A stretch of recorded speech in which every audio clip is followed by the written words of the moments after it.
So we are going live now. Just waiting for it to load. And we are live. And let me just click record. Just got it live streamed. Hello, everyone, and welcome to this week's Talking Stick Show. So I'd like to welcome my special host this evening as we talk about death.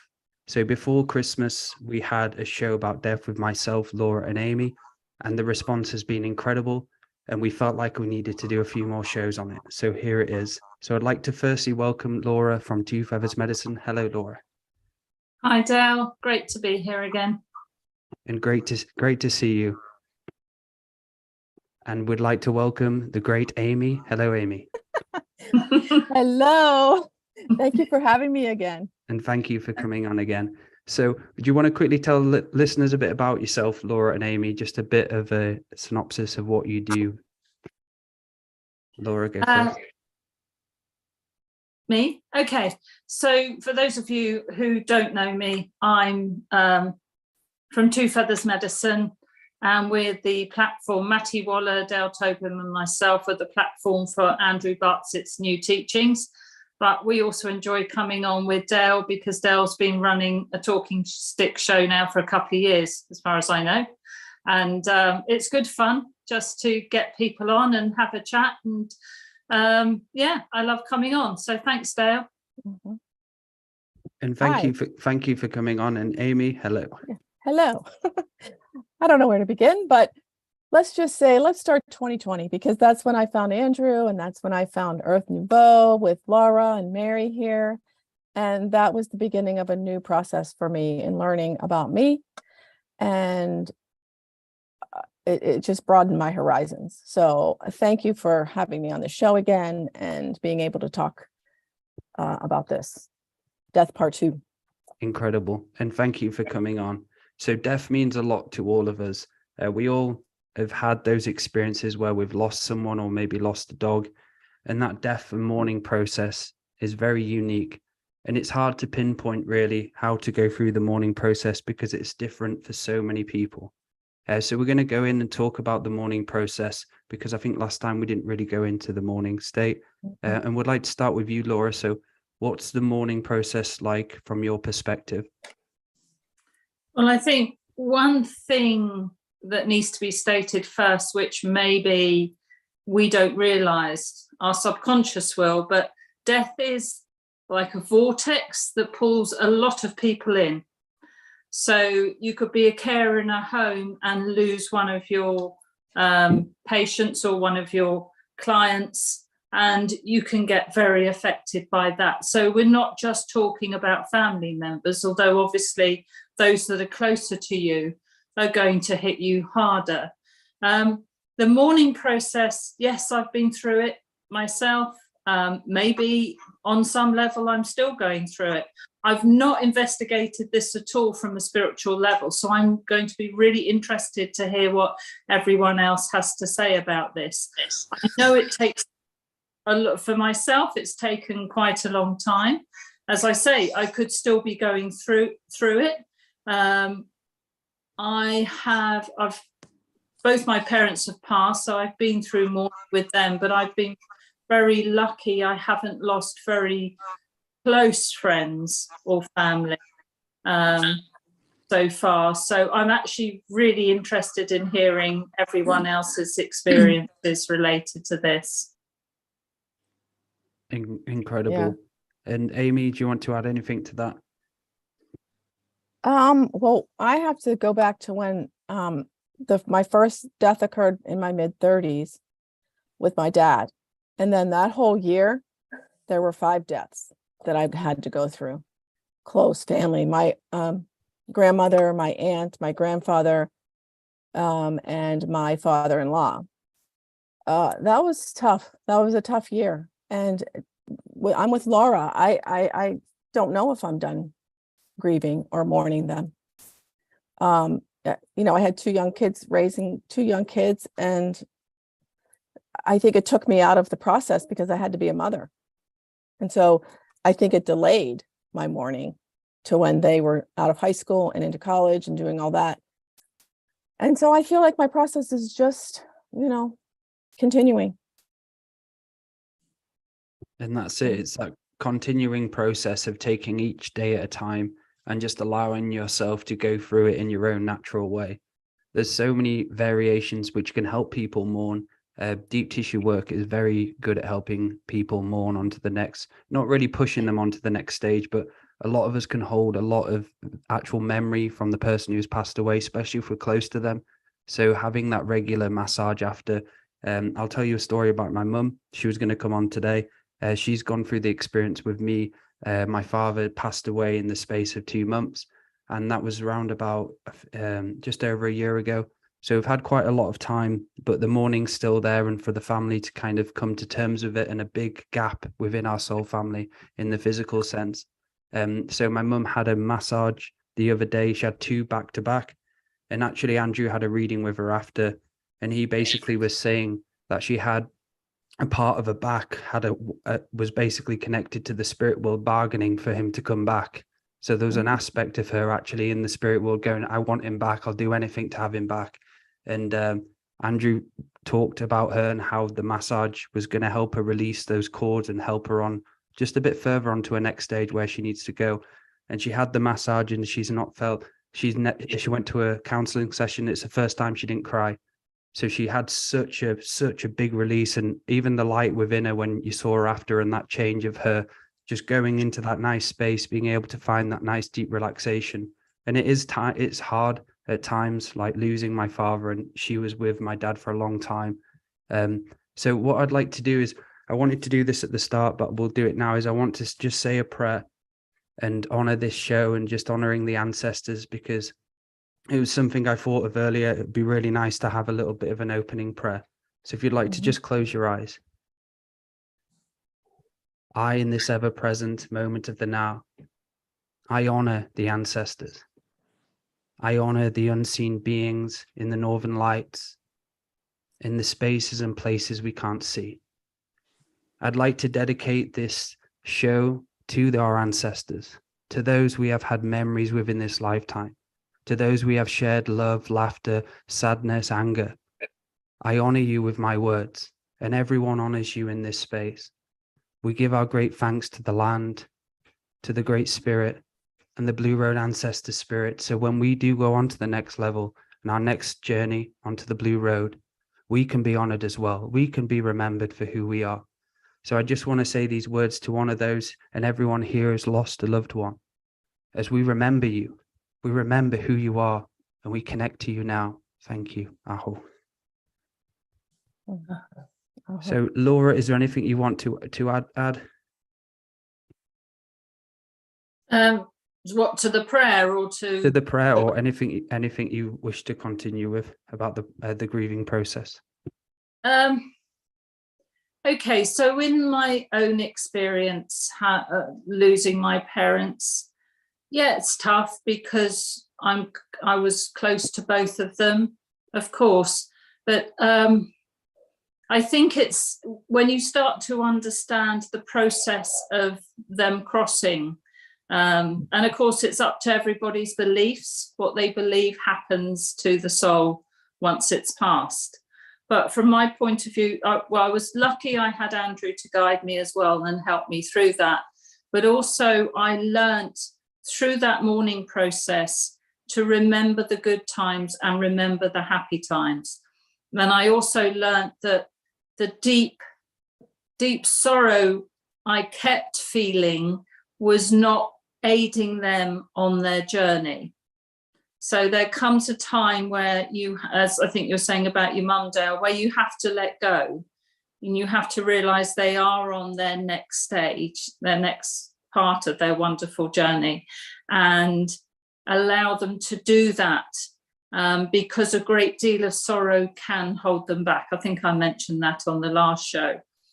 And it wasn't until much later that, as part of the mourning process, I learned to do perhaps a little altar, and I'd have both mum and dad's things on the altar, and I would sit and do prayers as part of my evening practice, do prayers and just talk to dad or talk to mum about the happy things that we shared. And then I'm sure we'll get onto this later because everyone here's got experiences, but I have had them come to me in dreams as well with messages, and I've been able to talk to them and find out how they're doing. And that's brought me great joy. So it is tough. It is tough in the beginning, isn't it? And it is learning to use that, for me, to use that shamanic side, not just to bring me relief, but to actually comprehend how things are for them in the dimensions that they're in and what they're doing. And that's it. That I feel there's the shock which comes in straight after, and it's getting over that shock, and how can you get over that shock stage to that acceptance stage? And that's one of the hardest things for grievers and people losing someone so close, is a lot of them are still in that shock that they're not here. And there's a part of them which knows they're not here, but there's a part of them which is holding on. And it was the same with me. And I do feel, to help people, what helped me was my own faith to myself. I feel that my faith has guided me and helped me through my father passing away, and the bigger understandings of why he crossed over. And like Andrew said in the reading we had straight after he passed away, we had one when he had the cancer, we had one straight after as well. And he was spiritually contracted to have that brain tumor and go through that stage and die that fast. And it was a big lesson for the Soul family of how to grieve properly this lifetime, because there's been thousands of lifetimes where we've all come together. I've died on the floor suddenly, my dad has, or my mum has, and we've not been able to grieve properly. So for me, the lesson this lifetime was grieve, how to grieve properly this time. And it's been hard. It's been so hard for all the family members. Amy, do you want to add anything to this? Yeah, I would like to add that, what were you saying? Okay, so I had young children at the time, and I didn't have that shaman, although I feel that it is in me. But I had the religion behind it. So, how do we, my question would be for those, that have kids or even children's friends that die, I took them to the funeral with me. And I remember my daughter, she was 4 years old, screaming back at the church, "Grandpa!" She's screaming. And I didn't know, I didn't know what to do. I'm like going to cry now, but what was I to do? All I knew to do was get her out of there.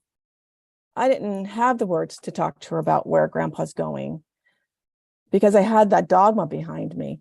Like, he's going to heaven, So that's another thing I'd like to add to that, because what do we do with young children? And we could be, we have children, we feel like a child inside sometimes. So,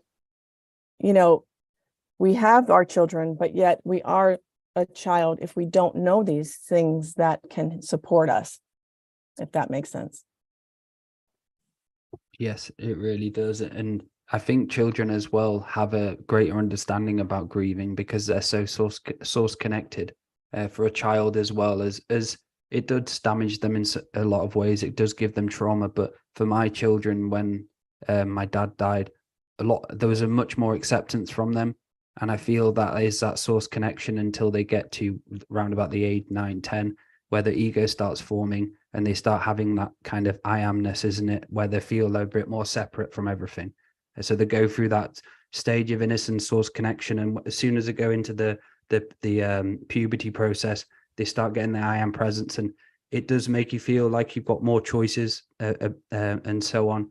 But for me, that source connection helped me guide me through my father crossing over. Yeah, I had a visitation, which I mentioned on the show last time. I watched Peaky Blinders, which he absolutely loved, and he wanted to watch the next season, but he passed away just before it came out. And I just watched it, and I shut the laptop, and he came to me, in his face, it was like a light turned on completely. The room, it was pitch black, and the lights just went white, and his face came, and he just smiled at me. And there was such an essence about him where I saw his galactic self. I saw his universal self, not the guy I knew as a father, and not the guy I knew as an ill dad, as a guy with cancer. He's far beyond that. And that's how, and to honor him now that he's on to his next stage, and wherever he goes. But I know like Andrew said, we'll meet up in synchronicity. And there's an aspect of him, which I'm sure everyone here has this similarities as well. So there'll be an aspect of my dad, which he'll leave ready for me for when I cross over, to show him and speak to him and go, right, how are we going to plan our future lifetimes together? So that was inspiring to hear that. And I'm sure everyone here who's lost close loved ones, that happens. I'm sure a lot. I don't know, maybe a question for Andrew. Unfortunately, Andrew's not here this evening. He ended up becoming really busy with sessions, so he couldn't make it. So yeah, where do we want to go now then? Well, let's bring some people on. So we'll start with yourself, Trent and Amanda. So what is your experience? We'll start with yourself, Amanda. So what was your experience about death in your own personal journey? Well, the first death that really had an impact on me, I was about 8 years old. And my grandfather, my mother's father, passed away suddenly. He had a stroke. And I was really young, so I didn't really understand exactly what was going on, but I understood how much of an emotional impact it had on my mother. And that was very traumatic for me because she was going through the grieving process herself and not really handling it well. So I just remember there being a difference from before the death to after the death. And later on in my life, I was about 21 is when my grandmother passed. And it kind of gave me a different perspective on death because we knew she was going to pass away. So we had time to sit with her and kind of have, what you would call ceremony with her and just, express our love and our gratitude for her being in our lives. And so that helped me a lot in understanding, sorry if I start getting emotional, and understanding that death didn't have to be a negative thing. But later on in my life, I was about in my early 20s. One of the father of my children passed away, and he was very young. He was my age, so he was in his, I don't even think he was 30 yet. It was 2014, and he went down a very dark path and ended up passing away. I was no longer with him, and it was weird because I kind of had a feeling it was going to happen, and I just didn't want to believe it to be true. But it actually did happen, and my children were very young and they didn't really understand, and it had such a deep impact on them. And I was kind of at a rough period in my life myself and was kind of numb to it. And I was with someone else, and I wasn't really able to grieve that loss, which was, it was big for me because that was my first love, and that was, the first time in my life when I was truly able to experience love. And, I went a long time without, being able to grieve that. And, just recently, a year or two back, I was able to kind of go through that grieving process. But, in the end, he started really, after I was able to go through the grieving process, he started coming through for us really strongly. He came to me several times. I remember at the beginning of my relationship with Trent, he came through to kind of reassure me that we were, moving in the right direction, and we were meant to be together, because I was very concerned about, bringing a new person into my children's life and everything. And he came through for me and was like, it's going to be okay. And we had another experience just recently. Actually, we were talking to our good friend, and she's very intuitive, very psychic. We were going through kind of a rough period with my middle daughter. And she's just now starting to understand, the grieving process and going through that. And she's having a rough time. And so he came through, my friend, and kind of told us that, he's around and he's watching over the kids, and, kind of let us know that he was, he approved of Trent, and him being a stepfather to the children. And that was very relieving for us, because we felt a lot of guilt around not being able to handle the situation with my daughter like we wanted to. So that had a very strong impact on us, and our relationship with connecting with the other side, because it was very profound for both of us. Yeah, we actually I never knew who James was until after he passed. And, we kind of became close. Like he became my friend, because, I did know him before this life and everything. And when he was coming through for Amanda and, vouching for me, and, we began to develop a relationship like friends, like close friends. And like I never even met this guy. And like I feel so much love and connection for him. And like he was really good at working on cars. And like I'm not very good at working on cars. So whenever I need to do something with a car, I'll ask James. I'm like, hey bro, I need you to come through and like help me fix this freaking car, right? Because he's a genius at cars, and he always does. And I remember the last time that I asked him to come through and help me work on a car, I was like, I know I said I wasn't going to ask you for any more car advice, but like the car is messed up and I like really need help. So, he's like, I got you. And we were at the park, and, I asked him, for some help because like something was knocking and I had no clue. Well, a guy ended up showing up and coming and talking to me like out of the blue. Yeah, he saw we had the hood open and He's had all his tools out. We were trying to figure out like what was going on and what to do. And this guy just pulls up. Yeah, and he asked me what was going on, and I'm like, I have no idea, right? So I start the car and everything, and come to find out, he's like, it's a problem with the belt. Well, this guy that he sent us was like a specialist in like belts and pulleys. So like he literally sent us a guy to like help us with the car. Mhm. And like it was definitely the belt and the pulley Yeah. on a thing, because we took it to the shop and like they confirmed it for us and everything. So it was cool to like, connect with him after he passed and like develop a relationship with him that was more spiritual than physical. And Right. like I'm really connected to him, like, through my heart and everything. Like we was talking about him before the show. I like almost teared up and everything. So it's been really cool. Yeah, and I mean, I can even expand on that story. We didn't know that he was an organ donor, and we didn't know that someone had received his heart until much later on, a couple years later. I got a call from my niece, and she was like, "Oh my gosh, you won't believe what happened." And I was like, "Well, what's going on?" She was like, "Well, there's this man who got in contact with our family and let us know that he was the recipient of James' heart." Mm.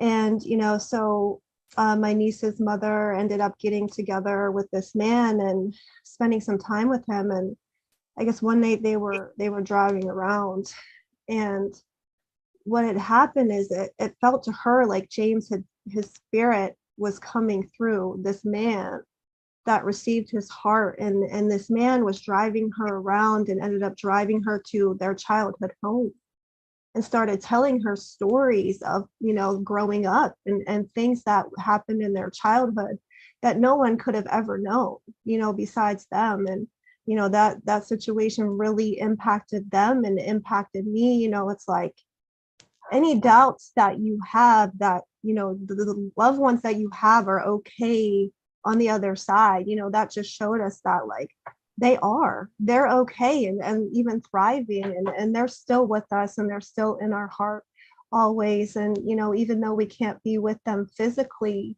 their energy is still around to support us and to help us through and to guide us through things. Wow. Anything you want to add, Amy and Laura? Any questions for Trent and Amanda? Yeah, I have what I picked up when you said the word numb, it was like ding ding. Yeah, that's what I was when my dad died. I was so close to him, and it was like I was walking around like a zombie. Mm-hmm. And was that protection? I don't know. At the time, it didn't feel like it, because all I wanted to do was just cry all the time. So that was an interesting observation that you brought back, that what do we do in those times? What do we, do we walk around like a zombie? Maybe we have to sometimes. Right. I We know have for to feel me, yeah. sorry to interrupt you. I just was going to say, I know for me, I was just at a time in my life where I just wasn't able to really go through that grieving process yet.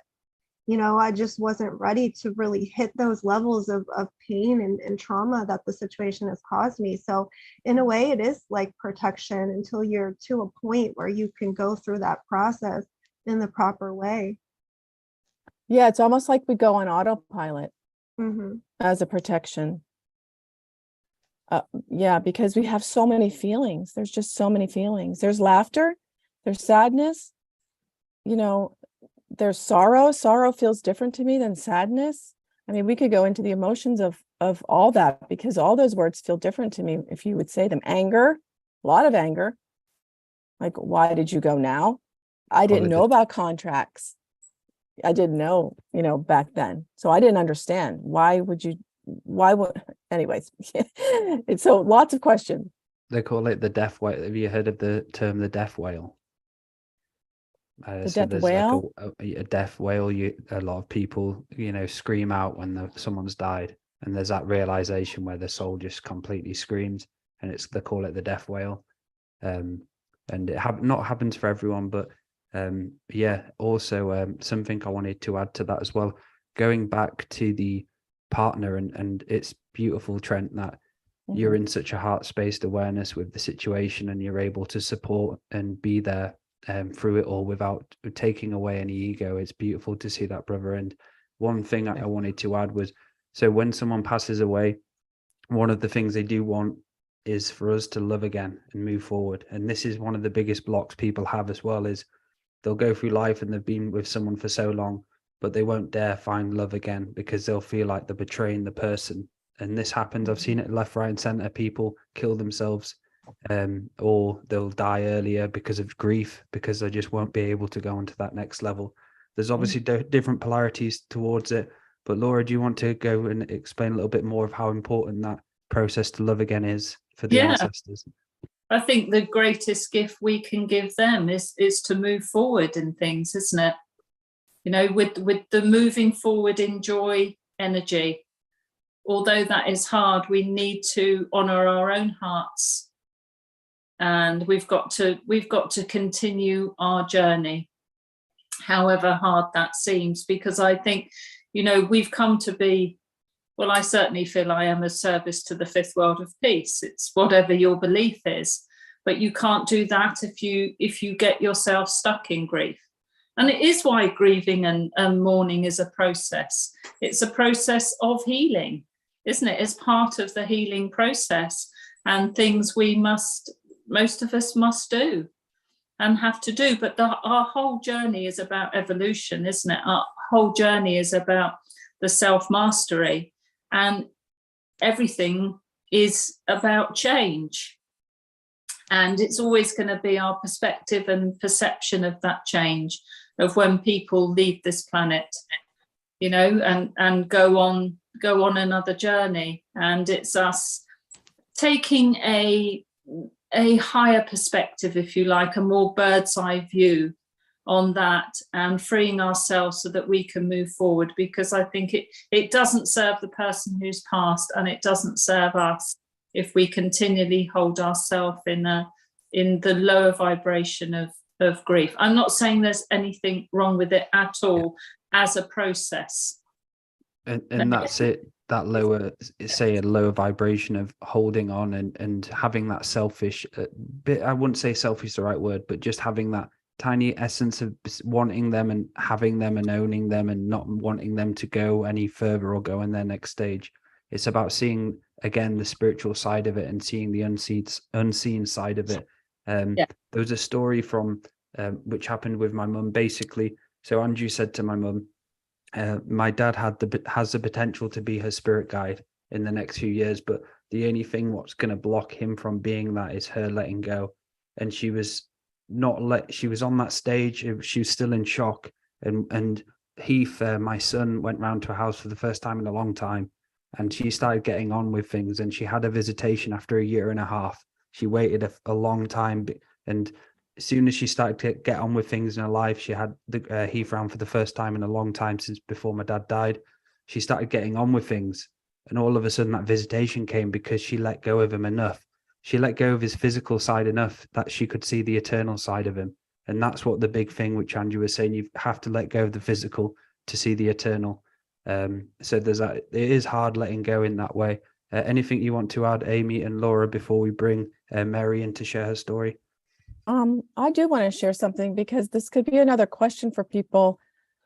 I had the experience of my father-in-law and my husband. So what do we do when someone, okay, so my father-in-law said to my husband, take care of mom. Okay, now that's a big ask, I think. So what are we on this side supposed to do when someone asks us to take care of mom? And what do we do with that? That's just a question. Yeah. Do you want to answer that? You know? Well, in some ways, that I don't think people change too much when they go the other side, because when I speak to my mum and my dad, the essence of the energy that comes through is as they were when they were alive, because I guess that's how they connect with us, and that's the relationship is continuing, but in a different way. So if he had said that to you when he was alive, how would you have taken that? Because you always have to run this through your own heart mind too, because you don't want to be a martyr to that situation, either in this life or in the new relationship with him on the other side. So that shouldn't change. It shouldn't be, oh yes, I must do this at all cost, at my own cost. But I mean, obviously there's a degree of care that you will have, and he is concerned about. And the thing in that is to try and, because we're into new relationships now, because they've passed, like Trent and Amanda have, a really interesting and humorous new relationship where they can fix cars. Yeah. They're becoming trained mechanics from the other side. It's like we develop a new relationship. And from my point of view, I do that. And I always run the messages I get through my own heart, mind, and how I feel about something, because you still got to stay being a sovereign being. And remember, they still have that perspective. So you've got to be, you've got to choose. You've got to be the arbiter of that, because this is your life path.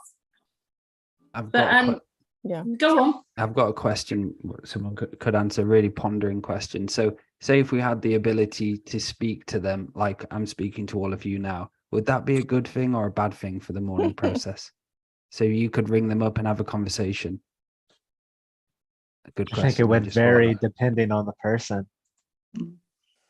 Some people, it might be even harder, to have that connection, but it not be physical. And to other people, it might be easier. It might make the grieving process go quicker, having that connection still. So I guess it would be a matter of perspective for each person. Yeah. Beautiful. My opinion. Yeah. I think I just heard. Go ahead. Something I heard recently. When people are first crossing over, they kind of really need to let go of this reality. So my source on this is Matthias, but one's resonance or lack thereof of what one hears.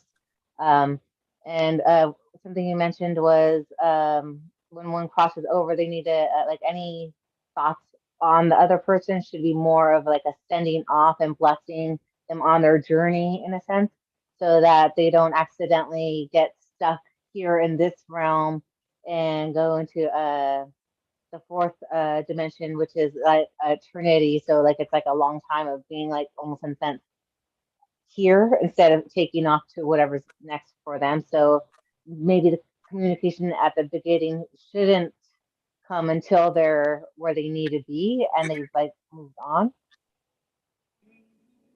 Yeah, Yes. absolutely, Marissa. Sorry, Dale. That's what we were saying at the beginning, and what Andrew advised me is his dad had to have his life review, and he said, don't chat to him for a while. Leave it. No prayers. No nothing. No doing any sort of shrine or altar towards him. Don't try and connect with him. Give him a good couple of weeks or so to go and have his life review, and then you can start to connect with him, and then start, to build a different sort of relationship with him. And that's it. And even that, the feeling of when someone crosses over and you've just been, that news has found out and you're kind of processing it. It's such a strange feeling. It really is. And I did see my dad on the floor, passed away. And what reminded me of myself, because I saw his arm and he's got arms exactly like myself. So it looked like me. I was like, looked to the corner. I was like, bloody hell, my body's so much like him. And that made me realize how much mannerisms and the shape of my face and my body and stuff like that. And it's a difficult process. And that stage of them going into the life review in those few weeks, it's so difficult because a lot of, for me personally, like having a drink, I had a few beers afterwards. You obviously have the funeral, you have lots to drink. It's kind of been disassociated with ourselves, the sacred side of death. And this is something which I feel which is much needed for everyone to have more closure, to have it more of a sacred essence and honoring the passing. Obviously you go out and you enjoy a few drinks, you have the funeral and so on. So maybe a question, look for anybody here who wants to answer it. What could we do to make death sacred? What could we do in our own personal journeys to honor them, but not honoring them in a way that we're holding on and stopping their growth? I think we could take a lot of advice from other cultures and how they honor death. I know a lot of Spanish cultures, they honor their dead, and it's not like a bad thing about somebody passing. It's like a celebration. It's like a good thing, a moving on to the next level. So, I think that frame is already there. I think we just have to adapt it to our culture. Yeah, for me, I think, at a pretty young age, I had an understanding of death and a connection to the spiritual world, and knowing that, people, they don't go anywhere, they just go to a higher dimension, and having that higher perspective is very helpful. Just knowing, they're okay, they're not hurt, they're not gone, they're still with you, and you can still connect with them, anytime you want to. Yeah, I think the American culture puts so much, morbid feeling around death as if it's a bad thing. And I think it confuses a lot of people and makes the grieving and mourning process a lot worse. You guys agree with that? Yes, Yeah. definitely. Anything you want to add, Amy and Laura, to that? For me personally, after I've gone through that autopilot and came out and landed, I would say whenever I'm sewing, a quilt or something, I'm thinking of my grandmother. Or when my dad's favorite songs, I mean, he liked John Denver and American Pie. Whenever those songs come on, doing karaoke is always fun for me to just sing them songs and just shout it out, and like stuff like that. Like I can smell his like pipe he used to smoke, and it's just kind of I make it fun. We got to put the fun back in funeral, I think. Yes. Victory dance. Yes. Yeah. So we've got quite a few stories to get through, people's experiences. So we'll move on to Mary. If you'd just like to share with your own experience. Hello, Mary. Yeah, hello, everybody. First, I just want to comment on a few things that people have said, because I have found it really interesting. And it was the whole thing about the numbness, and what Marissa was saying about Oh gosh, it's just gone out of my mind now what she was saying, but I know I wanted to respond to it. But I'll just go with the numbness piece first, because I work as a therapist, and I would find that sometimes a lot of people come in with grief, and they're judging the grief. They're judging where they are in grief. They're judging if they're numb. They're judging if they're grieving too much and for too long. And just from that experience that I have of working with people in that realm, I feel that it complicates the grief a bit for themselves, and it blocks it. Because the one thing that we can't do with grief is decide that we're going to grieve. We just can't decide that. Our mind will not do that. Our body will send us into a state of numbness if that's what we need. If there's other things that we have to tend to, the body will protect us. So I always have huge respect for the defenses in the body, because they will protect us from the grief until we're able to deal with it, or until we're able to let it in slowly. And I suppose the process of mourning, when I think about it, is something that we live with always. I think we're always living with living and dying, and we're living with loss. And I think there's always a sense that, we're mourning something while we're living in great joy at the same time. So there's that kind of complexity, isn't there, about life? And when somebody dies that's particularly close, it does bring up that sense of previous losses, and they can add to, the sense of loss. But then it depends, of course, on how the previous losses were dealt with, I suppose, and how you have managed them, or how you have integrated them in your life. But I do think one loss connects with another loss and another loss, because I think that living does involve quite a bit of loss. And in relation to the other thing that I wanted to say was, when somebody dies, I think that they too have to leave here, just like we have to let them go. And I don't think that that's a fast process for most souls. I just get a sense that they hang around a bit, and they look at the body a bit, and they watch the relations, and they see how things are going before they finally go to where it is that they're going. Because I just think that, maybe there is, I don't know, an instance where a soul can just leave and be gone. But I know that many years ago, an uncle of mine died, and I suppose I was particularly close maybe to him as a child. But when he died, I was really bothered that he wouldn't know where to go. Now, I don't know where this came from, but it was bothering me a lot. And I kept thinking, oh my God, he won't, will he recognize the light if there is a light? Because I didn't really know what you'd see, because I don't know what it's like to die, even though I know I've died many times, as we all have, but I don't remember it. But I did carry that with me for a while. And one night I had a dream, and I suppose it might be 2 months or so after he died. It wasn't that long.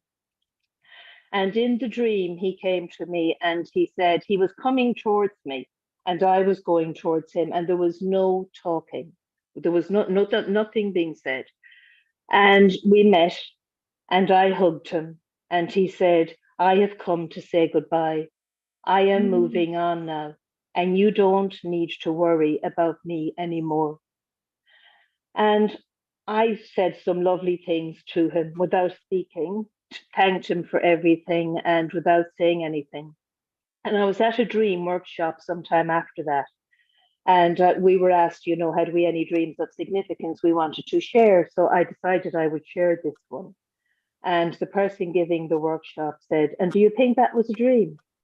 And I said, well, yeah, maybe, not sure. And he said, I wouldn't think it was a dream. I would think that actually was an experience, that your uncle picked up your concern, and when he was ready to move, he wanted you to know, so that he would put your mind at ease. And I that's something that I've always remembered. And I have recently lost a brother, and I suppose that is one of the things that I kind of am holding. It's like, initially when he died, I'm aware of the other dimensions and where he's going and contracts and all the rest of it. But does that matter now? No, not one single bit. Because right now I'm aware of it. It's very present, but I feel, and even already it has changed. He's a few weeks dead, but I feel that in this present time, that what I need to do is grieve the person, grieve the body, grieve the physical life that was present in my physical life, in my physical reality, grieve everything that he brought to that physical reality. But I'm not directing this in any way at all. This is just something that's coming up naturally. When he died, it was a shock because it was sudden. So we were all very shocked, as I was. And the intensity of the shock threw me into a very intense grief. It's straight away, just instantly, which I had no control over at all. So I was hoping nobody would ring me or talk to me, because I thought I really can't talk. And it was so close to the surface that I could be having a perfect conversation, and just like that, I could just start crying. So that happened for a few days, and then it changed actually after he was buried. And I felt a real sense of happiness and joy. And I was thinking, this is a bit strange. And I would have studied grief and bereavement and all of that, but it's very different when it's your own personal experience. And that was okay. I just went with that. I went with that grief and or the joy and the happiness of feeling that something had got completed for him. But I was just talking to friends about the process of grief and the initial observations that I made. And I'll share them because I do think that, I've noted them, but I think if I don't note them, I'll forget them. One of the things that I noticed was that when he died, I noticed very soon after the death, it was almost like the veil of projections just dropped. And it was like everybody just saw him for who he was. And the condolences started to come in on the website, and they were all saying the beautiful person, the lovely conversationalist, how much he brought to their lives. Now, he wouldn't have ever known that. And to be honest, I don't know if he ever even would have received that when he was alive. I think if people told him that, I think he would just dismiss it and shrug his shoulders and brush it off. But actually, it was very heartfelt. And it's a pity, I suppose, but it's the way it is, that these things only get expressed sometimes when somebody dies.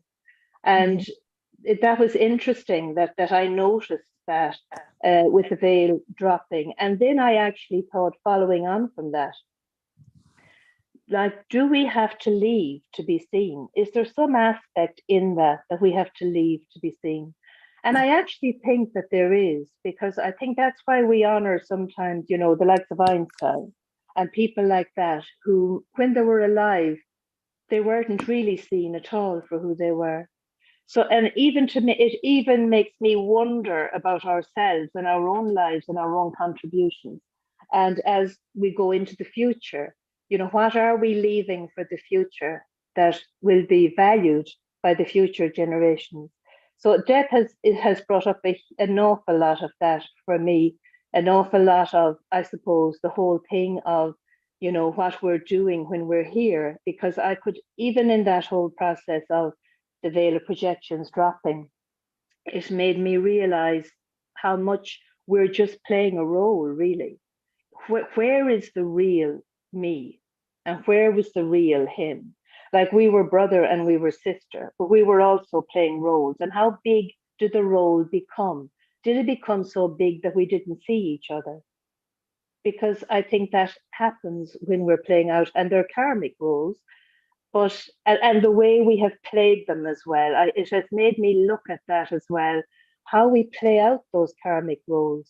Like, for instance, we'd say if there was somebody who was very stubborn, do you go head on and do you think that's the way to deal with it, or do you go around it and try to I see other ways of dealing with things rather than having to deal with stuff head on. And I suppose I've learned that again from observing different processes in my own family and the way that different issues were dealt with as they arose and the outcome and how it would have been if it was just dealt with differently. And I suppose really, I don't know what else to say about it, but I know that I'm probably in a raw place, but at the moment I don't feel that way. I know that the grief is coming and going. I have moments where I actually feel it, but I'm always in it. And I think that, to think that it's leaving me is not true. But I didn't want either to engage with him too much, when he died, which is interesting what you were saying, Laura, about your dad, because I was very aware that he needed to be left alone to do whatever it was that he needed to do and to go wherever it was that he needed to go. But that separation, that instant separation, is hard on the physical, because it's like, oh my God, he's gone. I can't say anything anymore, or I can't talk to him anymore, which of course we can. You were talking there about conversations with the dead. I think we can have them all the time, but we just don't hear them talking back. But we'll feel them. If we can wait, we'll feel them. But that's all down the road, and it's all a process that's down the road. But it's a fascinating experience, I suppose, too. While it's painful and was, and will be too, but in a lesser way, it's changing form for me all the time.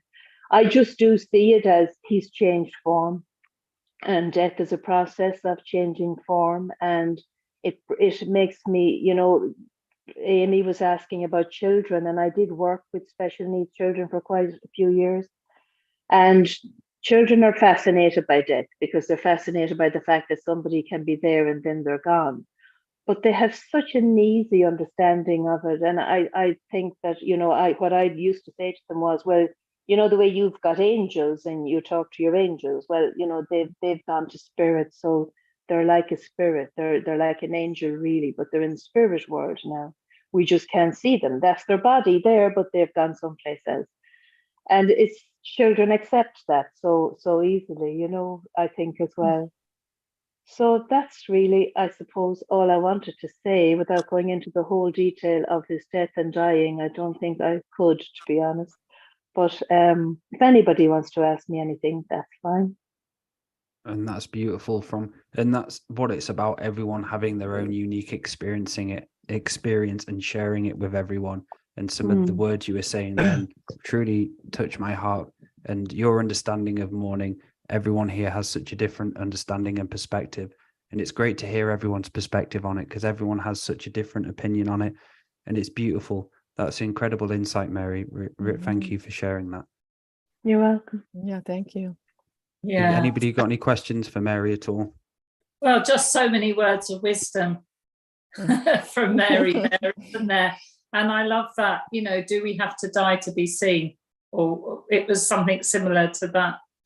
Do we have to leave to be seen? Yeah. Do we have to leave to be seen, which is another topic in itself, isn't it? But, yeah. Thank you, Mary, for sharing that. Beautiful. Incredible. Yeah. And that's it. The picture we have of people as well, like all the childish stuff I had with my dad, but when he passed away, I saw him for who he was, and I didn't judge him or didn't project anything on him anymore. I just loved him. And it's about perspective. And one of the things I do throughout the year is I always think of my life review, and I'd said, if I died now and I went through my own life review, what would I want to change in my own life? And this is something what I advise for people to do regularly. If you died now or died today and you had your life review, you got shown all throughout your life, what would you want to change about yourself? And I feel that's very important to have those regular life reviews. Laura, do you want to expand on how important the life reviews process is? Well, I was just going to say, I think they call that die before you die. So doing that as a regular practice, and I almost had that as an actual practice last year when I was in hospital. So that, it did make me review things. And you just have to lose a lot of the garbage. And I remember coming back from that, having long conversations with friends, and I think I would say, I feel unstoppable because I was not going to let anybody's projections or anything have any effect on me anymore. Now, you do, because you're human and you do slip back from that. But I felt so elated that I felt I had cheated death, or I just felt so pleased that I'd lived in a situation where I potentially wasn't going to. But I just felt so great that nothing else really mattered other than focusing on what my life path was, and anything like, I don't know. I don't want to sound irresponsible now, because I'm going to say, anything like finances or petty arguments, none of that mattered. But of course they do matter. They matter because we're living human lives, and we've got to pay bills and all the rest of it. So I don't want to be too glib about it. But it brought home that I really want to get on my path and do what my dharmic path and do what I came to do, which sounds a bit cliche, but when that happens, that's the sort of thing you think about. And yeah, I did feel sort of pretty unstoppable. Am I going to go out there and make two feathers work and do things that before the ego or other aspects were holding back? It helps you find your authentic you as well, because it just gets all the other stuff out the way. Incredible. And to see you in that process, Laura, of how much faith you had through that process and knowing this of the great spirit, the great mystery within you, it is inspiring to see. And hand in hand going through all that, it just shows you how much of a warrior you are. And yeah, really cool. Oh yeah, thank you, Dale. Too much to do to go. That's right. Amy, do you want to add anything before we move on to Marissa? No, just beautiful, Mary, and beautiful, Laura. Yeah, that all hits home for me, for sure. Incredible, Mary. Thank you for that. So we are now moving on to Marissa. I'm giving you the signal to unmute, or you can just do it yourself. Hi. Hello. Hi, Marissa. So from your understanding, you spoke on Messenger a little bit. Do you want to share your own experience then, Marissa? It's great to have you on. Sure. Thanks for having me. Well, first, when we talked about kids, I just remember myself being a kid, and I felt like the indoctrination or that came in by my parents, meaning well, just following programs that they themselves had. And they were mourning the death of somebody. I don't recall who. I'm guessing it was a relative. But I don't think it was like a mate, like it wasn't a grandma or somebody extremely close, right? But there was a death, and I didn't really get what death was yet, or what that was, or like I don't even know if I thought to ask at that point. But I remember being told I wasn't allowed to watch TV. And it's like, because we're mourning. I was like, what? And I was just so confused. Like, wait, we're gonna because this happened, I'm not gonna be allowed to do this thing that I enjoy. I don't get it. But in a sense, I feel like that they're usually so into their emotions or feeling stuff that they want to allow that for them. But as a kid or myself looking back, I feel like it was them passing on programs that they themselves had. Is when somebody crosses over, we suffer, we make it hard, and like we take away our joys, and we don't allow ourselves to do the things that make us feel good. And like that's what I was hearing, and I was just like confused about it. And so I do get that there's a natural loss of and hurt, that occurs with it. But then I feel a lot of extra, maybe unnecessary stuff is added on by societal programming and beliefs that have been held. And do we think it's completely over and they're done?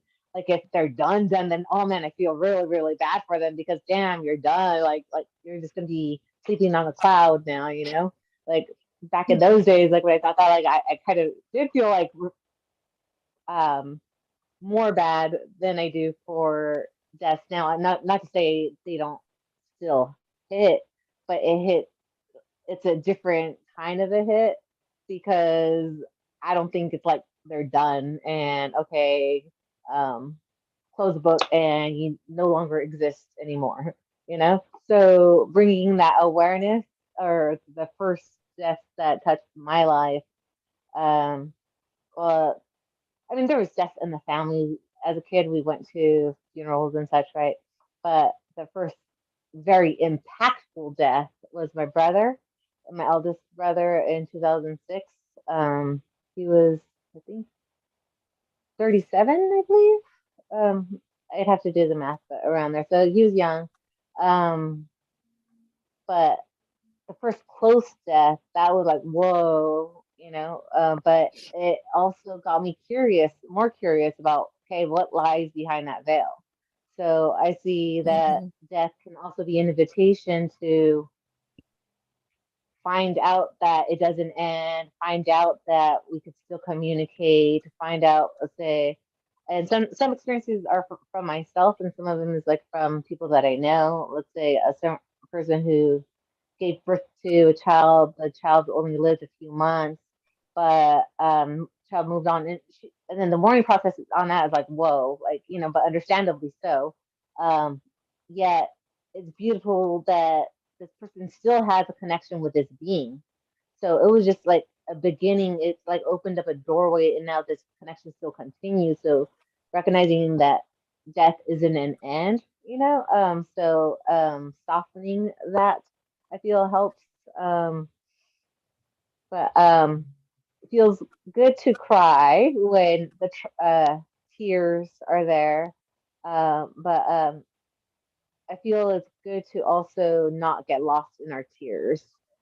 So let's say when we're gonna have a moment and we feel it coming, sometimes maybe going to a window where you could see some fresh air, or you know, let some sunshine in, or like basically know that you're not alone. Or like be nourished, or let's say how the air just kind of breathes and kind of clears away stagnant energy, kind of in a sense like smudging ourselves in a sense, you know, and how that could be supportive of ourselves. When one is grieving, or when I was like grieving a lot, let's say for my mom back in like 2012, it helped me to be more compassionate of others because I was going through my own grieving process. I was back at work. I was doing other stuff. Yet my essence at that point wasn't, let's say, post morning phase in a sense, I guess, you know. So I was like, I felt like I was in a certain zone, bit of like, but I did appreciate the doing of things because it helped me to carry on and be distracted in a sense, right? But then in a sense, sometimes when I was in my, let's say, work mode doing whatever I was doing, sometimes they're like, but people don't know what's going on with me. They really don't know. Like maybe some people might know, like some people may have heard, some people may have heard that there's this, you know, oh, hey, you know, so and so passed away, you know. So some of them may have known, right? But then at the same time, at a certain point, time has passed already. But let's say when I was in my own, like people like just don't know, like when you're in like a thing, unless if you, I mean, sometimes people show, right? And then to a certain degree, I did show a difference. It was a different expression. I would say I'm not at that holding state at the time anymore. So like, even though sometimes we feel forever or it doesn't end, there is different phases and shifts, an expansion, you know, but every instance is different. Um, I kind of got distracted with what I was saying, but And so, yeah. how has faith helped you, Marissa? Oh And yeah. how does faith connect to your grieving process? Definitely. Faith has like recognizing, well, faith as in one's belief, right? So I believe things, one continues, that which was created, energy cannot be created nor destroyed, just changes form. So that knowing, even if I haven't had that, let's say, connection, like hearing on the phone, just knowing, once I knew, initially I didn't know. So then it was like the inquisitive soul to find out, hey, what's going on? What's behind the scenes? But it was almost like the information came to me little by little. But at the same time, it's all on a resonance frequency, and sometimes some stuff I kind of believed I don't really believe now, but it supported me then.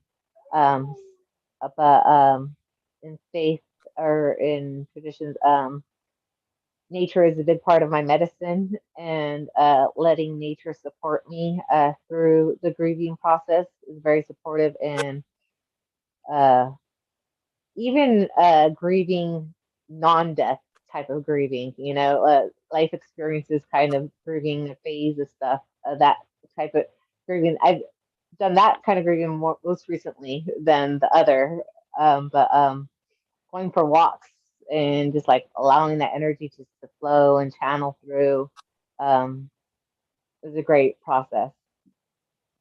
Incredible. And anything anybody wants to ask Marissa at all? No, I just love you using nature to heal. Beautiful. Yeah, beautiful. Thank you, Marissa. Incredible. Thank you for sharing, Marissa, and thank you for coming on as well. So we're going to go. So we've got David and Michelle. Is Michelle here at all? I'm not. Michelle, are you with us?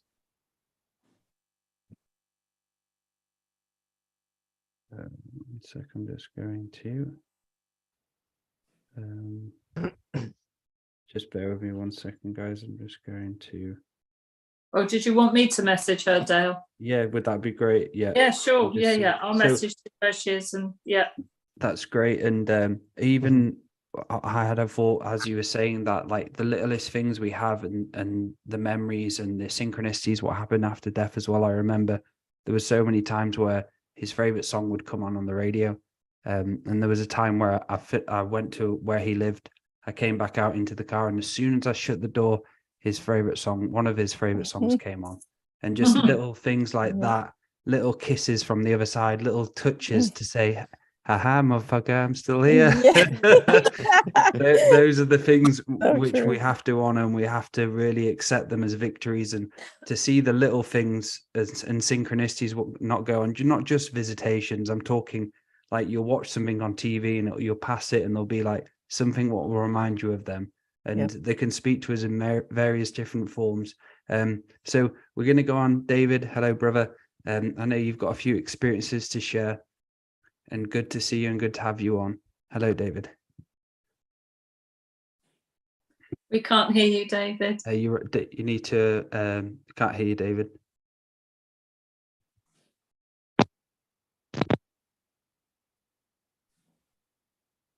No. There's a crackle, so maybe there's a loose connection.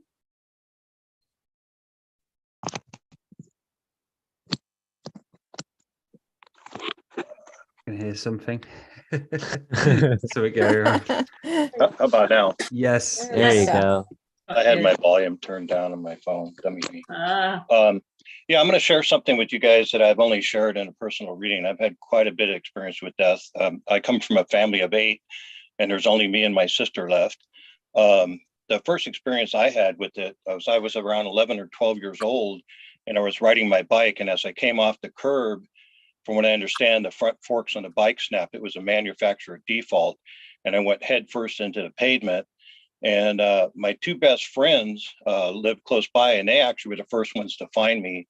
And evidently my face was so messed up that they didn't even recognize me. And the only reason that they recognized me is I had a green army shirt on from my brother that I've been living in for like 2 weeks. And they go, oh, that's David. The next conscious recollection I had is I woke up in an ambulance. I didn't know what an ambulance was. I didn't know who I was. And I was demanding to know where I was at. And my mother's voice, she was in the ambulance with me, and she said, you're in an ambulance. Did you get hit by a car? Do you remember what happened? I didn't know what a car was. I didn't know what anything was. All I know is that hearing my mother's voice was the most soothing thing I could have heard at the moment. And unknown, I didn't know it at the time, but when I hit my face, it ground off the whole entire side of my face, split my upper lip in half all the way around. And they had me on my back, and I was literally filling up my lungs with blood. The next conscious recollection I had was I was outside the body, and I could see me being pushed through the doors of the emergency room. And then I guess they had me on a gurney in the emergency room, and I could hear the doctor and the nurse talking about their weekend. And I wasn't in the body at the time, and I'm like, hey, get a room all right already. I'm dying over here. And I come back inside the body, and I couldn't breathe, and I passed back out. And then I came back one more time, and I leaned over. Just as I leaned over, I threw up all this blood that was blocking my airways. And then they proceeded to sew up my upper lip and my chin and everything else. And they gave a shot of the Novocaine to my lip. Well, I moved and injected, went right down my throat, made me totally nauseous again. And all throughout this, I had no vision. I was blind. And I spent some time in the hospital. It took about a year before my upper lip didn't stick out farther than my nose. And took a couple of years for the skin to grow back. I never had plastic surgery, so I came to that all right. And then in a private reading with Andrew, he was able to fill in the blanks what was happening at the time. And I asked him, I said, why was such a traumatic experience? Would I sign up for that? And he said, you were contracted to have that. And originally the contract was that I was going to do a walkout because I figured that I couldn't fulfill any of my soul goals in this lifetime. And another soul was going to walk in. And in the process of the life review, it was determined that I could fulfill my goals in this lifetime. And so I didn't walk out, and the soul that was supposed to have a walk-in threw up a protest, which stopped my entire life review. And yeah, so that was my first experience with death, and pretty traumatic. And then my brother Jimmy, we used to work together, and we had an agreement. He was really fascinated with Houdini. Houdini was busting all these charlatans and stuff for their spiritual practices, that they were just lying to people and doing gimmicks to get him involved. And he told his wife, from what I understand, that if I ever died, anybody says that they contacted me, don't believe them unless they tell you this exact phrase. And I guess like 20 years later, finally someone told her exactly what Houdini told her, that his message from beyond the grave would be, letting her know there is another side, that I am okay. So my brother and I had agreement that if either one of us died before that we had to come back and let each other know that we're okay. My brother was in a car, and he was a passenger, and the guy was speeding through a mountain road, went off the road and crashed into a giant boulder. It uprooted the boulder. The boulder was bigger than the car, and it took the top layer of a cement wall off, and my brother was killed in that accident. So about 2 weeks after that, I was playing some of his music, and I went there and I told him, I said, you have to show up. I'm calling you out on your promise. And I took pictures of the scenes, and I gave them to my mom, and she goes, look, there he is. And I have a picture of my brother standing behind a wall waving goodbye that you can clearly see. And it's a amazing thing about the picture is some people that I show it to, they can see it right away. Other people are like, I don't see anything. There was a story of my mom. There was 2 reporters from the local newspaper doing a report on my mom, because she's had children in the wars and grandchildren in the wars, and they were talking about that. And one of the reporters looked over at the picture, and he goes, who's that standing in the picture there? It looks like it's a little bit blurry, but I can see him standing behind the wall. And the other reporter looked and said, I don't see anybody there. My mom changed the subject. She didn't want to get into it. So that's some of the experiences I've had that profoundly changed my life, and thought I would share that with the group. Wow, incredible. Yeah. And then my brother Donnie was really heavy in the drug scene, biker scene and stuff. And he went into hospital one time, and I posted on Facebook going to hospital to see my brother, and some of my friends said, hey, can we pray for him? And I said, sure. And I asked him first, and he said, sure. I saw my brother about 4 days later. He was just in the hospital 2 days before. He was all dressed up.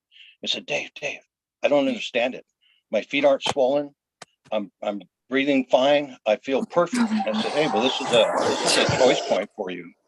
the choice point is, if you stay away from the drugs, you're going to live your life and be healthy. If you do your drugs, you're probably going to die within a year.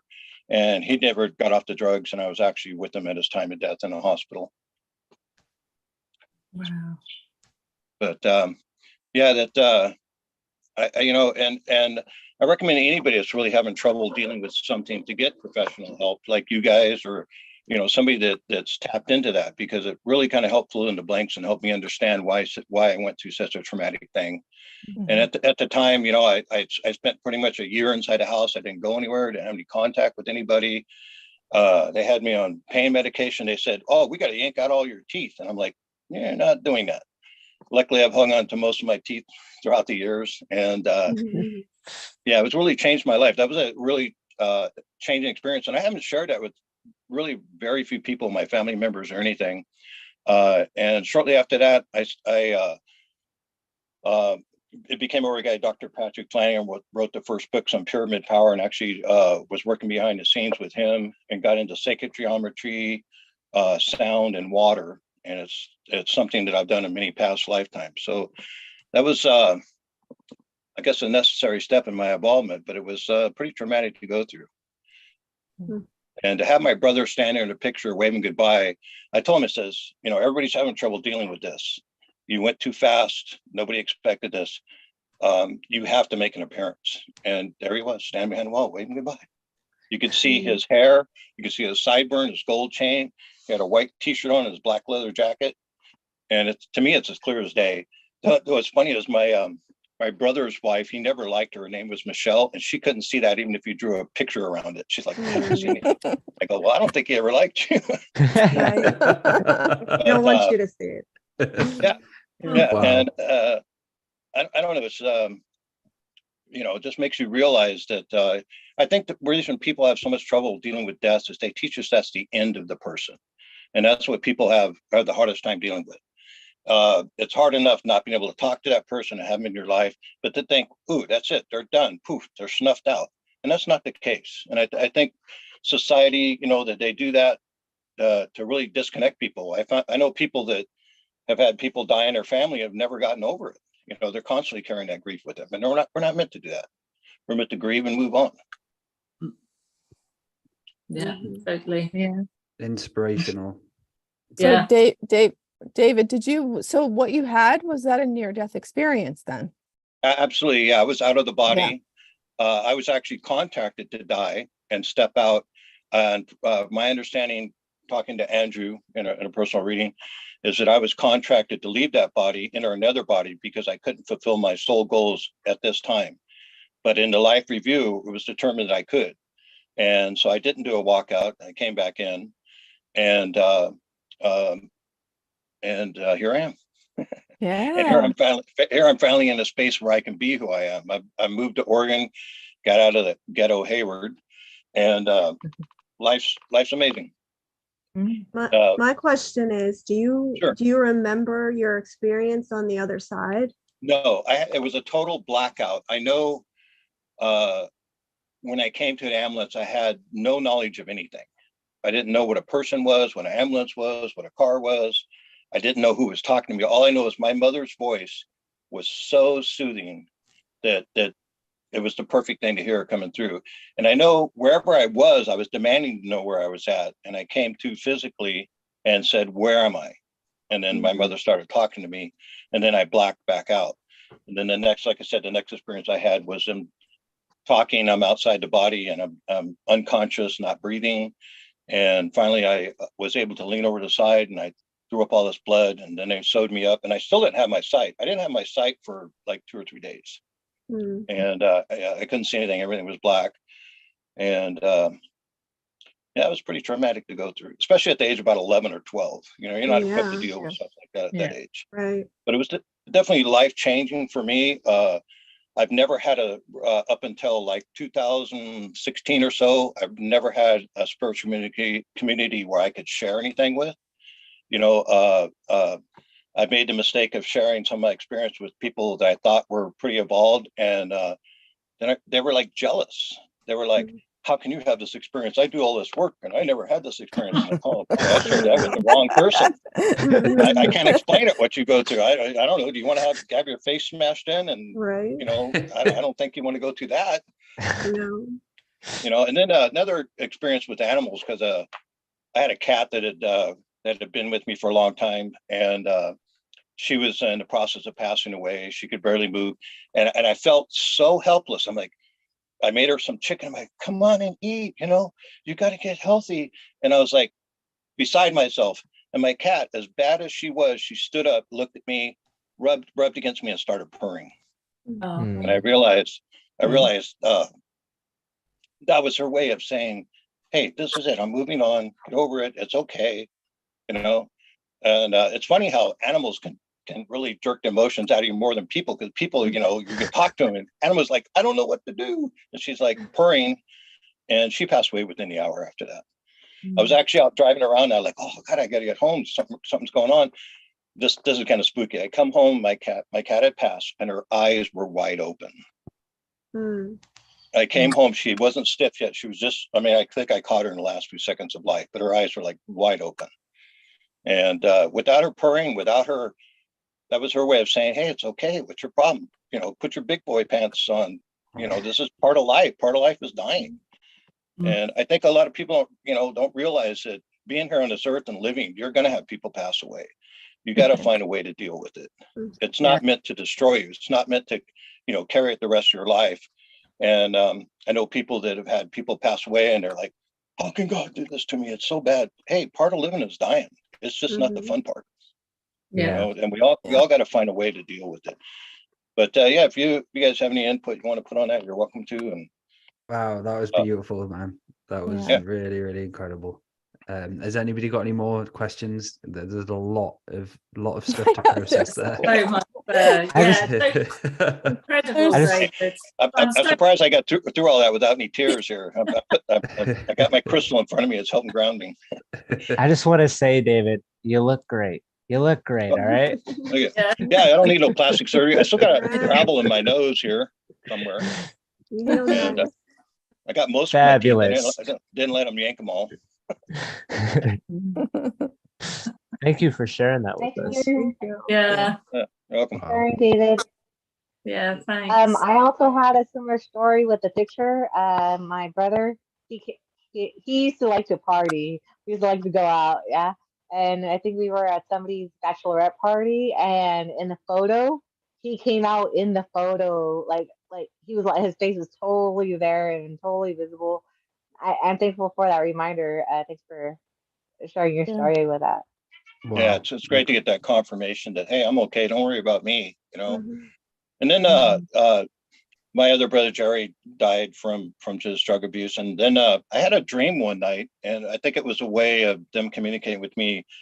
They were biker guys, and they rode up on their bikes, and we're at this picnic bench by the lake, and we're just sitting around talking. And that was an amazing experience. I felt like I really connected to them, and they were like, "Hey, we're okay. What's going on with you?" You know. Beautiful. Yeah. Do you think?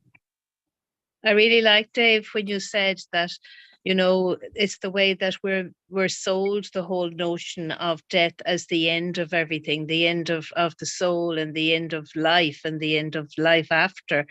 And that, you know, that does trap people into very prolonged grief. And yes, of course, we're meant to grieve, and then we're meant to live. You know, nobody wants us to die with them. The soul that's gone certainly wouldn't want us to follow them. Not straight away. Yeah, so that isn't always, you know, taught, I suppose, in the different religions and things like that. And sometimes people feel guilty if they're not grieving. It's like, oh, you know, I don't think about him anymore, or I'm not, you know, they actually feel that they're not connected, that the grief connects them to the soul that's gone. And it's all a process, of course. And I like what you said there about, yeah, that we're meant to grieve, and then we're meant to let go and live our lives to the full. Yeah, I had when I lost my father got brain cancer and went really quick. And I got my nephews together, my sister, and we went up and saw him. And I knew that was going to be the last time I saw him. And he passed away within 24 hours. And I have a picture of my dad was like, Superman. He was in great shape and big guy, weighed like over 200 pounds, and the cancer just whittled him away. I have a picture sitting next to him. He's weighing maybe 140 pounds, and I knew that was going to be the last time I saw him. And then one last story here about death here in my family. My mom, after my dad passed away, they had already been divorced, and she had been remarried, and she went with her husband back to see her mother, which was almost 100 years old, and they got hit by a tornado, and it uplifted the vehicle. My mom had to be medevaced out, and she spent 3 months in Oklahoma in intensive care on life support, and eventually had to get medevac flight home, and spent a little bit of time in a convalescent hospital. And actually, I took my mom, my stepdad in. I'm on Social Security disability, and I paid all the bills for 12 years until my mom passed away. And then even after that, I let my stepdad live with me and pretty much took care of him until I moved to Oregon. But my mom, what really hit me is my mom really found a strength. She said, "I didn't want you to lose your mother and your father, so quick." And she had a really rough time and really hung in there, for the family. It was really hard to hospice my mother and to see the mental decline, because she was like the sharpest person in the family, and just really amazing. And this isn't when she passed away, but one of the incidents that really shook me up is I came home late night. I'm out with my friends, and my mom came out into the kitchen, and I go, "What are you doing?" She goes, "I'm getting a cup of coffee." And I go, "Do you drink coffee at 2:30 in the morning?" She goes, "No." And then she went to turn, and she fell back and hit her head on the microwave cabinet, and ended up with her neck jammed against the microwave cabinet, passed out. And I'm like, "Oh, hell no, you ain't going like this. This is not going to be my last memory of that." She lasted about 6 more months after that. And we were at the hospital when she passed away. But yeah, it's my sister's the only one left. I never thought I would be one of the lone survivors out of a family of 8. But yeah, a lot of experience with death, and a lot of experience to realize that that's part of living. The first experience was my brother Johnny was in the Vietnam War, and he was there during the Tet Offensive and all that stuff. And he came back, and he was almost like a father figure to me. I used to hang out with him a lot. I remember driving around with him in his car, and his girlfriend was with him, was so annoyed that I was there. She goes, "Why you got to bring your little brother?" He's like, "Get over it. My brother's hanging out with us." And he this kind of idea how to deal with emotions and stuff. The thing, I was hunting with my dad in Idaho, and he went into town and wouldn't take me. I was so mad. "Why are you not taking me into town? I'm supposed to go." And he's like, "No." And come to find out, my brother committed suicide. He literally put a gun in his mouth and pulled the trigger. And when I heard that, the emotion that started for me was I was so pissed off at him. I was like, that is so freaking selfish. How dare you kill yourself, And it took me a while to realize that, he had problems, and I can't judge him. It's his own journey. And it took me a long time to deal with that. It was my first experience. And I just realized how selfish the act of suicide is. And at that time, at that age, I think I might have been a bit suicidal, and it kind of stopped me from even having those thoughts. I realized you can't do that to your loved ones. That is the most selfish act that a person can do. And that was really hard to deal with. Can I ask you something here, Dave? Sure. With all these various types of death, and we talk a lot about the quality of life, and I'm thinking here, what about the quality of death, and what effect does that have on them when they're the other side? So you've got a brother who committed suicide, and then I'm not sure entirely how your mum died, but your brother dying, being hit behind the wall and so on. Have you contacted them on the other side? Have you had any, how do you think the quality of their death has affected them on the other side? I haven't really thought too much about that. I know suicide, that's something that's really traumatic, that really is hard on the soul. And from my understanding, they have to go through a whole healing process on the other side. My mom was hanging in there. My mom probably would have passed away from the accident, but she's so strong-willed. She didn't want to leave the family and figured it wasn't her time. And I told her, I said, it's okay to go. Mm. Hmm. Yep. Yeah. You know, Yeah. we'll be all right. Sometimes it takes us to say that to that person that's dying. It's okay. Mhm. It's Yeah. okay to go. I did that with my father-in-law, and I did it telepathically to him, and Yeah. he died like the next day. He was gone. Yeah, Someone, same thing with my yeah, grandmother. yeah. We all got together, and like I said, we had a little, get together, and everyone got to tell her how much they loved her and that it was okay. She didn't have to fight anymore. And I think that evening she passed. Mhm. Yeah. A lot of And times do they're we hanging all- in. They're hanging in for their loved ones, and really Mhm. suffering. And it happened again. I just realized I used to volunteer for hospice, and I would sit with the people that were dying. I would read them a book or a story. And I remember this man, he just looked like he was ready to go. And I just held his hand and I just said, it's okay. And gone the next day. Mhm. Like they just need that push. But is that on their journey? Like, are we not that, we don't, what's the fine line there? And Yeah, I that's- realized that. But Go ahead, David. You go ahead, bro. I just realized that death brings out the best and the worst in people. Okay. So my brother at the time was a biker guy, and he had a biker girlfriend and her daughter. They showed up to the hospital and created so much chaos, was so rude to me and my family and everything. On top of dealing with my brother's death, I'm dealing with this crazy girlfriend and his daughter. And I was like, it sure brings out the best and the worst. And it brought out the worst in them. They literally had such a scene that the hospital had to escort them out. Mhm. It was funny, interesting. Right when I knew my brother was passing, I could tell his breath had changed. He was going to pass. And I stepped outside and I heard the song, Alicia Keys, Everything's Going to Be All Right. And it was like perfect synchronicity, that I never even paid attention to that song. And every word she said there, I was like crying. And Just even talking about it brings out tears. And I'm like, I don't think about that song. It'll make me cry again. Oh, it is Wow. interesting who's with you when the person's dying. Sometimes people step out to go get some coffee and they're gone. So Yeah. I'm wondering if that part of us in that middle of transition of ready to go, if we want certain people around us. Yeah. Well, I know my brother, one of his fears was to die alone. My sister was there, one of his friends. And right shortly before he died, I felt like I needed to not be in the room. And when I walked downstairs, I knew he passed. When I come back up, he had passed.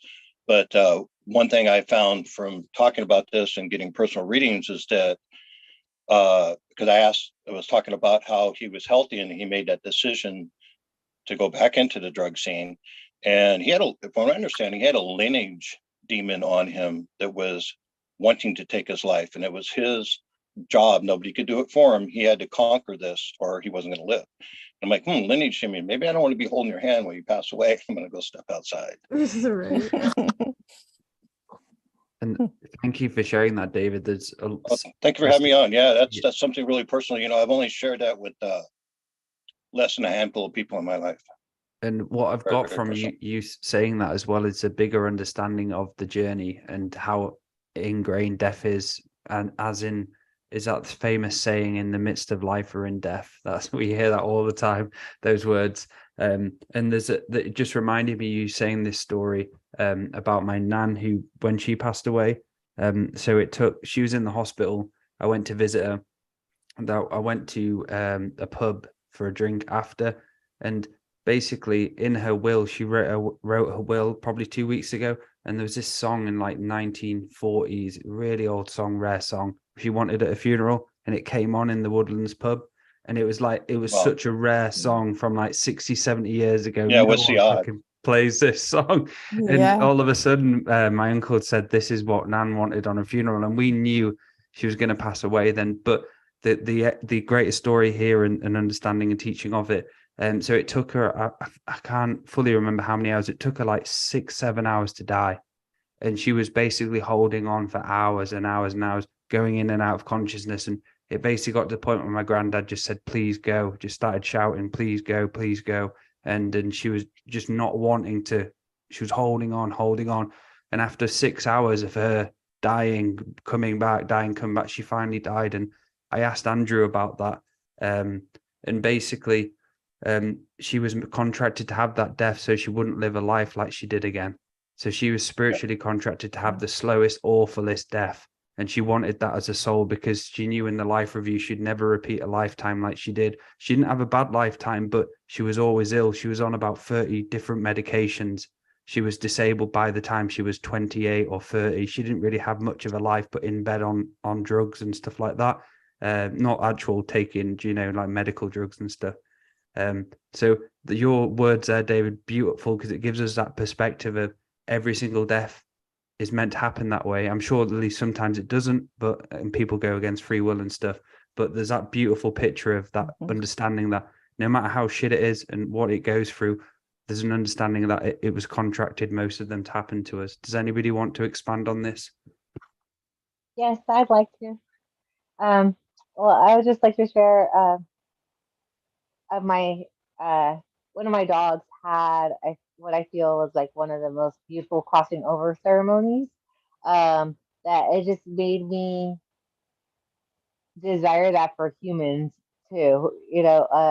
To be able to hold somebody in their home space or a habitat that feels comfortable to them, to be around loved ones, to have music going, to have like a ceremony setting, to carry one out to the other phase, to make it that beautiful thing. And then let's say in that experience, although I was hurting because I was losing a beloved pet, at the same time I was wishing them onward and like not holding on at all. I was like, I'm sending you off. Like, I release you. Thank you for your service. Thank you for your time.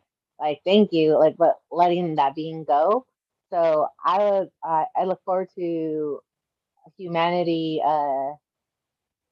tending to their kind in a softer way when it is going to be that time and space wherever it is, even if it happens to be a hospital space, maybe certain setups that are available to make it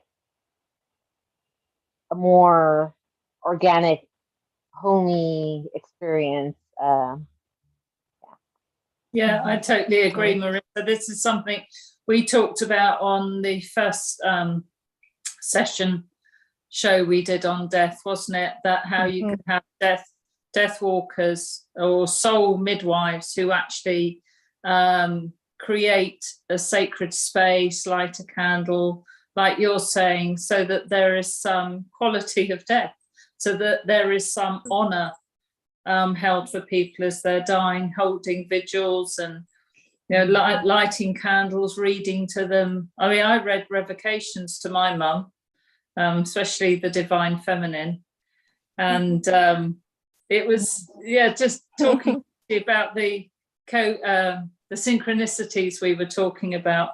My mum finally had a shima, which is where her foot went black because the blood wouldn't circulate right to the bottom. And it was then I had the wonderful aha moment that she had been a Blackfoot grandmother. And I asked Andrew and he confirmed that. And it's just like the message, Great Spirit's message to you, do you know who she was really? And that because I'd been through a lot of experiences with my mum where she'd been quite haunted, and it was not till late in life, after I met Andrew later in her life, that I was able to actually do a lot of work on her to try and give her a sovereignty and so on. I was determined that wasn't going to be lost upon her death. I was determined that she wouldn't go back into the reincarnation system. And I haven't had a follow-up with Andrew about that, but yeah, just interesting how spirit speaks to you, wow. so beautifully. And they're very personal things, and you might say that to people who don't have our beliefs, and they're like, yeah, so what? That's what she died of. It doesn't mean anything, but it meant something to me. It meant something to my beliefs. Beautiful. And that's it. And seeing them and honoring them as an ancestor, and everyone here has the red blood. We all share this red blood together, and we're all on this road together. And to hear everyone's experiences about their own processes, because at the end of the day, we are the ancestors, and the ancestors who pass on, leave the torch for the next generation. And we're here for such a small amount of time until we do cross over. And it reminded me when I asked Andrew about my grandma as well, and he says you can't call her grandma in the spirit world because she's so far beyond that. And she changed as soon as she passed away, she changed from an I am present to a celestial being. So she took on a different form of responsibility. And she basically said to Andrew that I'm not coming back until we're well into our change. There's not a chance she's coming back until we've gone through our graduation. She said that word. She's like, I'm not fucking coming back here until we've made we're deep into the change. So one interesting thing about my brother is I tried to guilt him into not killing himself and change his life. I'm like, come on, mom's already lost 3 sons, and you're just going to party your life away and die. We know what kind of toll that's going to take on your mom. And it's funny because he's a big old tough biker guy, but the idea of disappointing his mom, I figured this is my one thing that might move him, and it did for a while. And my mom never got over the death of her fourth child. She didn't last much longer after that. Wow. Yeah, that's hard. I remember sitting in a room after I knew my brother was passed away, and I looked at my sister, and we were both dreading telling our mom. I'm like, I'm not going to be the one to tell mom. You're going to be the one to tell mom. And my sister talked to her in the morning, and my mom already knew. She was already aware. Thank you for sharing that. And thank you, everyone. So what I'd like to do before we close the show, it might be nice to go around everyone. And if you want to say a little bit of a closing prayer, you don't have to say much. You can say a little just in honor of the ancestors and how much we love them and respect them. And without them, this wouldn't be possible. So we'll start with Amy, if you just want to say a few words as we're closing out. And thank you, everyone, for tuning in and watching. And yeah, thank you. Oh, well, this is not a few words, Dale. I wrote a piece. Laura had asked me, well, okay, have another perspective on death, how to honor death. So I did write a little, it's beautifully going to come together with everything. This is so synchronous. Brilliant. Yeah. So how do we honor death more so? Death is a process. And with that, life becomes a process. I enrolled in this process when I came to the school of Mother Earth to experience in all her magnificence she beholds.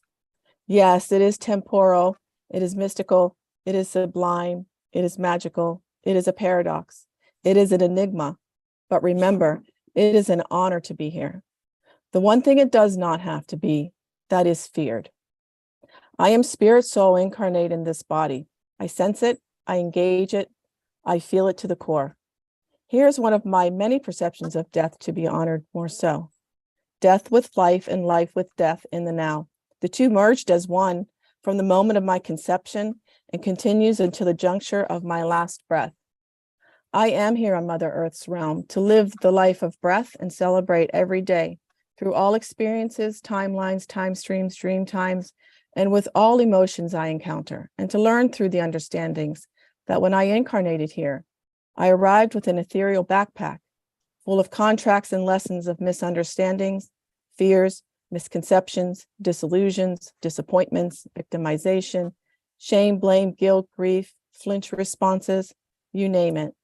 I choose in this lifetime of the now to go through this shedding process, this metamorphic process for remedy and resolve with what is inside my backpack, so that when death becomes me, the next time when I choose to come back to Mother Earth, through my mother's womb, my ethereal backpack full of all these contracts will be null and void, deleted and canceled, ripped and shredded, and I will remember through the passageway of my mother's birth canal, my pure truth, my pure love, my pure compassion, my pure joy, my pure peace from the light of my spark within.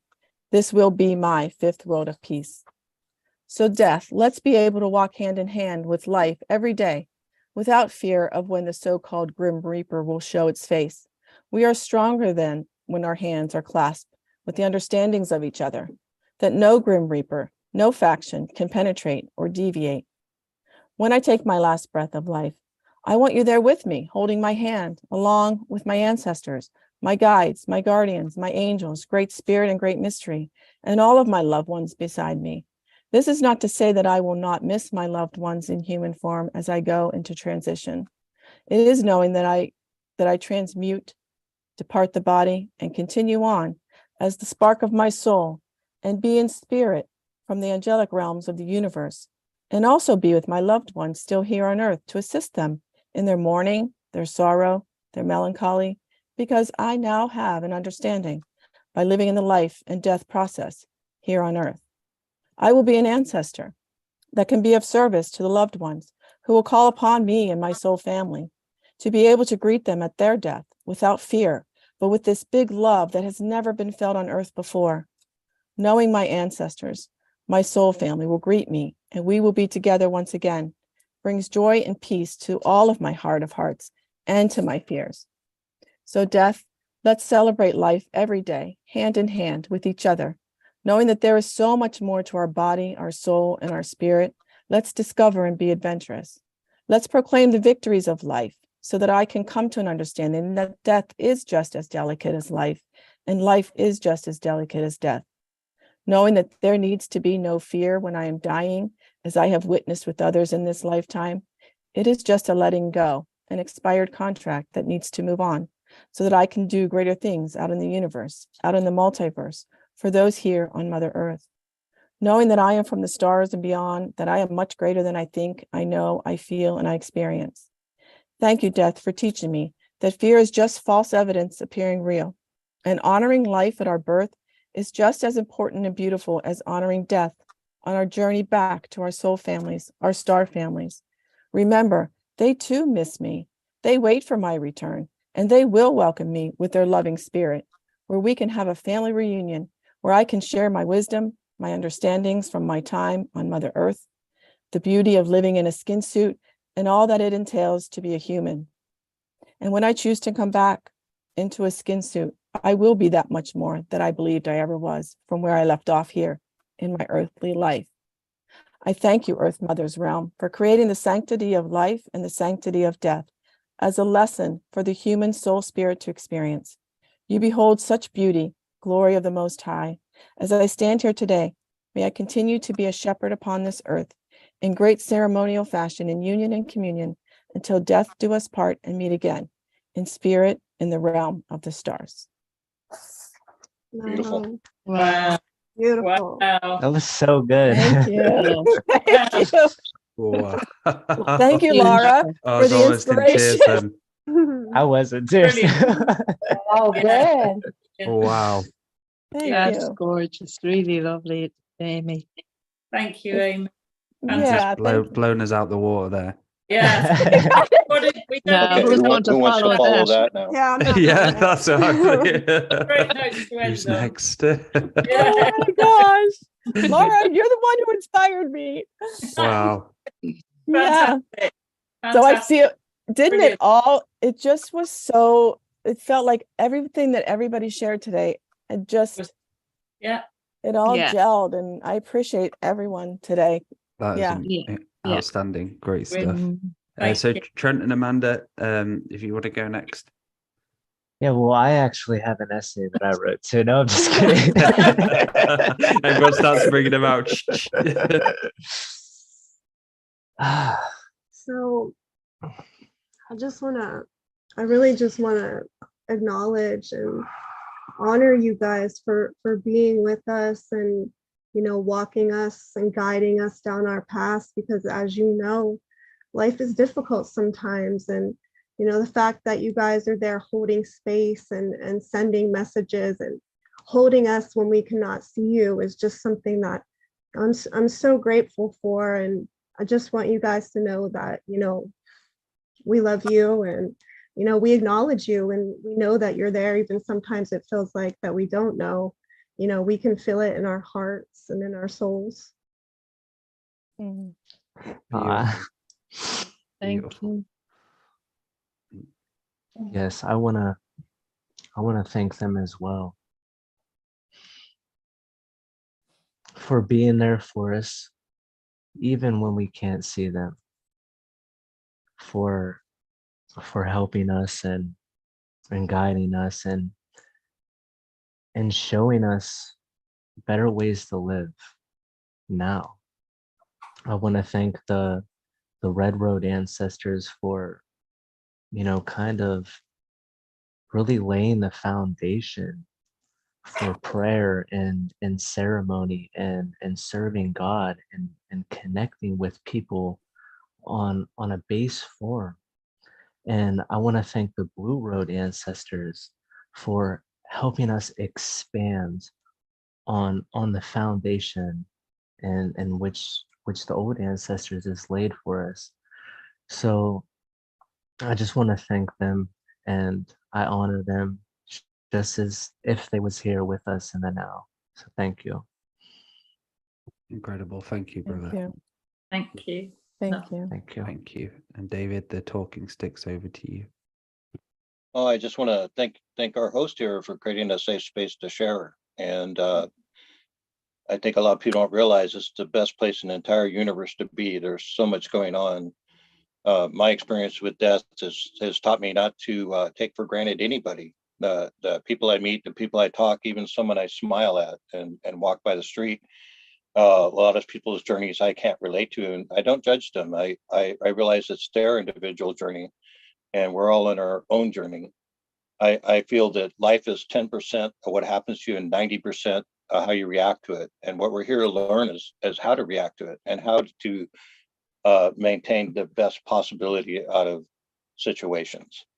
And part of living is dying. There ain't nobody getting out of here alive. It's something we all got to learn to deal with.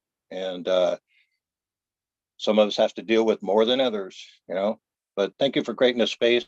And I appreciate you creating a safe space where I felt comfortable to share. And I honor you all on your journey. And thank you. Thank you for Thank you, sharing. David. Thank you, David. Thank you. Thank you, Dave. Thank you so much. And Marissa.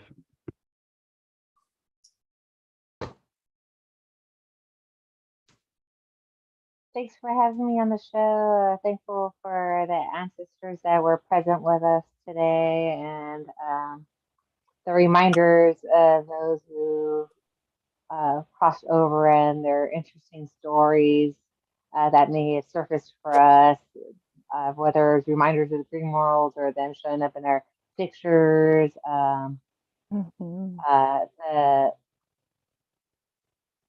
Even when we cry, to allow ourselves to also be held at the same time and feel that nurturing support even when we are grieving. And even if we are grieving, whether it's a death or other life experience, recognize it's never all or nothing. So there's ways, and to notice the beauty and the other things that are also going on, and to get things in perspective, because it's often perspective. So allowing that perspective to shed light and support us in a good way. Thank you. Beautiful. Thank you. And Mary. Well, there is a poem that I would like to read, if I may, by John O'Donoghue. He's an Irish poet. But before I read it, I just want to thank everybody for creating the sacred space for us to share our sacred stories. Us Irish love to tell a story, and it feels like we've been around the sacred fire. And I have really valued this space, and I have enjoyed being part of the group and sharing it. So that's enough about that. I'll go on and I'll read this poem. It's not long, but it's to honor all of our deceased loved ones that are all of us here in this group today. On the day when the weight deadens on your shoulders and you stumble, may the clay dance to balance you. And when your eyes freeze behind the grey window and the ghost of loss gets into you, may a flock of colours, indigo, red, green, and azure blue, come to awaken in you a meadow of delight. When the canvas frays in the currach of thought, and a stain of ocean blackens beneath you, May there come across the waters a path of yellow moonlight to bring you safely home. May the nourishment of the earth be yours. May the clarity of light be yours. May the fluency of the ocean be yours. May the protection of the ancestors be yours. And so, may a slow wind work these words of love around you, an invisible cloak to mind your soul. Thank you so much. Beautiful. It's beautiful. Incredible. Beautiful. Thank you, Mary. Thank you, Mary. Yeah, Thank you for sharing that. That's beautiful. Beautiful.